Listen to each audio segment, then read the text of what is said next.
What's going on out there, peeps? Oh, good lordy, man. As you can imagine, it has been a very busy day over in the Middle East. As negotiations started, there's all kinds of negotiations going on. I just kind of been sitting on the edge here, just seeing how all the media's going on, what's taking place, and trying to figure out what's going to transpire from all of this. Anyways, a quick reminder, we have Pimpy's Investment Chat. It is the same name as the YouTube channel. I will leave a link in the description. Come join us. It's free to do so. Also, for you people who are into current events as well as conspiracy side of things, there's another group called The Hidden Things in Front of Your Eyes. I will leave a link to both of those Facebook groups. They are free to join. So come and join us. So just keep in mind when I read these articles, they're from the most recent. It starts here with the most recent articles, so sometimes they're a little out of whack. So in pursuit of comprehensive agreement, Kurdistan will try again with Baghdad, with the delegation headed to Talabani next Sunday. So we know this has been going back and forth. The Kurdistan government, along with Iraq, have been in negotiations for quite some time. The hang-up seems to be some type of financial dues that they're trying to come up with an agreement. So Kurdistan sends about 250,000 barrels of oil to Iraq to be shipped out. In agreement, they will pay the salaries or pay money back to Kurdistan for their oil.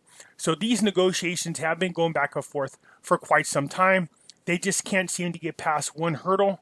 I'm pretty sure they will find a way to get there. Anyways, this article is a little lengthy and it goes back and forth about where they're stuck at. If you want to go ahead and come to read this and all the details, I will leave a link as always. But it's just pretty much the same thing that we've been talking about between these visits with Iraq and Kurdistan. Just them ironing out some issues that they have between each other is what they are looking to have resolved. Okay, so anyways, let's scroll down just a little bit more. So the start of the Washington dialogue around it between Baghdad and Washington. So you can see here there's all these people, they have electronic meeting going on. They're using Zoom. I'm just kidding. I have no idea. But anyway, it seems like everybody is. So the round of strategic dialogue between the United States of America and Iraq was launched shortly before. On Thursday, the U.S. Department published the agenda of the strategic dialogue between the two countries. The draft agenda dialogue, according to the statement from the U.S. Department, included 6 paragraphs. 6 paragraphs. There was the introduction, welcome note, the security discussion, the economic discussion. Iraq will describe the country's financial situation and its plan to address the crisis. He will also discuss his plans for energy independence. The United States will stress the importance of economical reform and offer to help Iraq achieve its economical energy goals. Okay, so yeah, that's one of the things Iraq has been getting exemptions from the United States to purchase energy from Iran, but little by little they are weaning them away from there. It's just the Trump administration is just trying to put the screws down on Iran, but all this will be for naught if Trump does not get re-elected. We will be right back to the status quo of all the corruptions and all the Middle Eastern wars and all the other wars as soon as the Democrats get back in control, if that does happen. Let's keep our fingers it doesn't. The United States will raise issues in early elections, justice for victims of protests from violence, and humanity issues. Iraq will discuss their thoughts on these concerns as well. Remember, there is a push by Iraq and Al-Qaeda. This is the first rounds of negotiations. They're pushing for their sovereignty, and that's what we want. We want for them to have their own sovereignty, as I said before in other videos. In order for Iraq to have their own sovereignty, they have to have a recognizable currency. They have to be able to do trade on a much larger business internationally. Okay, so Al-Qaeda, my government's goal is to achieve fair elections, protect the economy, and preserve the state prestige.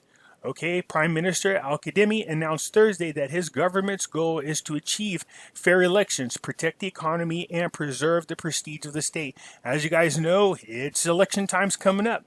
And one of the things is the Prime Minister wants to make sure that the elections are fair and that we don't have a bunch of Iranian puppets back in there once again. That's because just like our elections, they often are rigged over there. So we are suffering from poor planning and we have no economy, but we will support the private sector, which is the basis for building Iraq. We know this. The private sector is having outside investors come in and invest in Iraq, open up business there to put people to work, get them off unemployment, start stimulating the economy. The dialogue between Iraq and America would depend on the options, the supreme religious authority, the House of Representatives, and the need for Iraq. Noting his rejection of political auctions from some of the real age of my government a week because it will complete this week. I have no idea what the hell that means. That's just exactly how it reads, okay? We do not want Iraq to be a zone of conflict but peace. I'll support that 100%. It has been the battleground between Iran and the United States as far as who's going to control Iraq. Committing on the deductions from the pensions, salaries, academic confirmed by saying 73% of the pensioners receive full salaries and deductions are no liquidity and will be delivered later on. So look, they don't want to tax the people. That's the one thing I love about what Trump's trying to do away with payroll taxes and do away with capital gains taxes, putting more money in the hands of the people as we try to come out of this financial crisis. Okay. Pompeo reveals 2 reasons for the U.S.-Iraq dialogue. So, the U.S. Secretary of State Mike Pompeo stressed that the strategic dialogue between the United States and Iraq will start on Thursday, which was, you got it, today. With new risks looming, Pompeo revealed at a separate press conference that his assistant for political affairs, David Hill, will head the U.S. delegations, which will include representatives of the Ministry of Defense, Energy, Treasury, and several agencies. With no risk looming, especially the Rona deteriorating oil prices. Sorry, my bad, I misread that. With new risk looming, especially the Rona, deteriorating oil prices, and a large budget deficit, it is essential that the United States and Iraq meet as strategic partners to prepare and plan for moving forward that notes the common interests of both of the countries. Well, we could think of a way that would help them out big time. How about giving them international recognition, their own sovereignty, and purchasing power? This afternoon, the strategic dialogue between Iraq and the United States will launch via video technology due to the Rona. I don't know about that no more. You don't really hear people talking about it. Now I know all of a sudden the rioters have quieted down and there's no more looting and the news needs something new to pick up on and now magically the Rona is reappearing. Yeah, there's supposed to be a second wave. Anything to prevent a normal natural election here in the United States. For those you don't know this, there was an election. It just happened. This is when the states are deciding who's going to be the representative for the Democratic Party, in which, of course, Joe Biden did wrap that up. So he is the presumptive nominee to represent the Democratic Party. But here's where Democrats are panicking. Trump is a shoo-in. There is absolutely no reason for people to go vote for Trump unless they just want to. No president has had the highest rating prior to re-election, and no president has ever had as many people go out and vote for him as Trump has. He has gotten more votes than all the Democratic candidates combined during this primary before we get into the real election. So yeah, the Democrats should be stressing out a little bit, but we need Trump to be in their second term so we could pull the trigger on what's going on here. Now, I say that and people are like, oh, you don't think it's going to go to the second term? No, I absolutely think it's going to happen in this year. Absolutely. If he wants to be a shoo-in, I say pull the trigger and get that Nobel Peace Prize in the process. So Al-Kadhimi announced the dialogue will start today, which it has. We do not want Iraq to be the zone of conflict, which it shouldn't be. Finance reveals the need for Iraq to borrow about $38 billion to cover the deficit. Or how about you raise your rate? That should be a huge help. The Parliamentary Finance Committee revealed today, Thursday, the amount of borrowing funds that the government needs to secure employee salaries and cover the lever in the general budget. Okay, so the financial, this is a long one, so I'll just kind of sum it. No, this is not the real long one. Okay, so the Finance and Planning Ministry informed us during the committee meeting yesterday, Wednesday, that the government is going to need 5 billion in external borrowing and 40 trillion dinars in internal borrowing. So the committee reported, no, just keep it internal, man. That's what we want. Raise the rate, keep it internal. That's what you're going to need to help. Okay, he added that approval of borrowing is subject to a condition, noting that this condition requires the government, after 60 days, to present a reform paper regarding the provisions of the draft general budget bill. Deductions of part of the salaries of the employees. Again, when you guys want, it says deductions. What they're talking about is taxes. So when you hear the words deductions of their salaries, those are people who, it's not just salaries. You know, disability, they're talking about people who get unemployment is what they're talking about. And deductions are taxes on those is what they're talking about. So deductions of part of the salaries of employees and retirees is not a solution.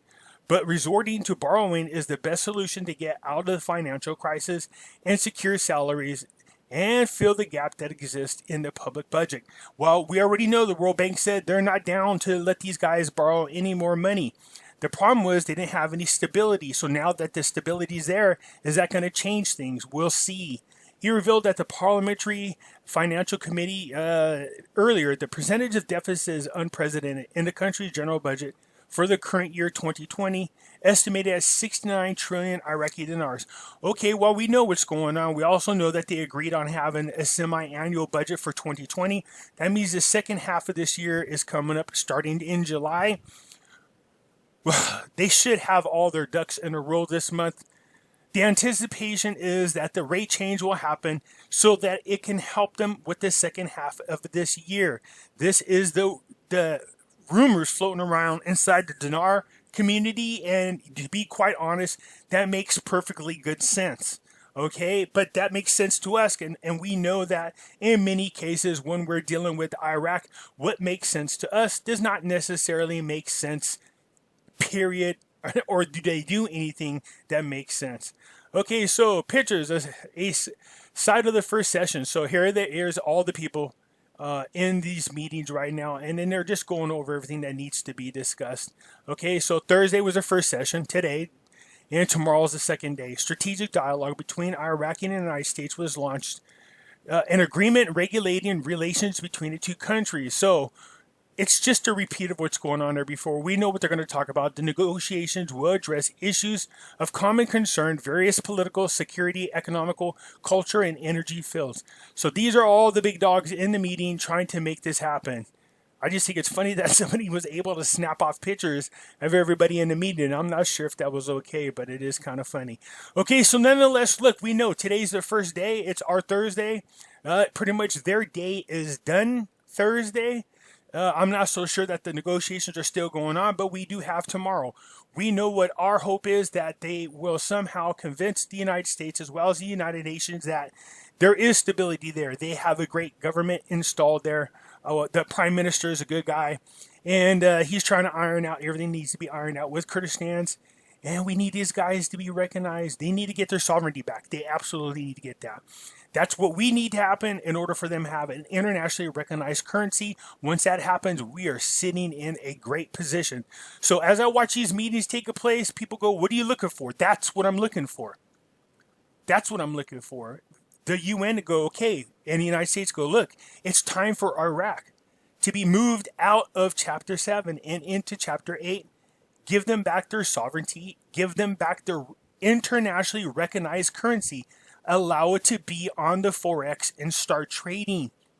That's what we want. That's what we're looking for. All right, you guys, I hope this helps. That's where we are for now. By the way, if you didn't catch this video I released earlier today, somebody's making a push to get Shabibi back over there as governor of Iraq Central Bank, man. And you know what? I would love for that to happen. Go watch my video on that. It is the one from this morning. I think you guys will enjoy what was said about it and what I have to say about it. All right, you guys, I'll catch you later.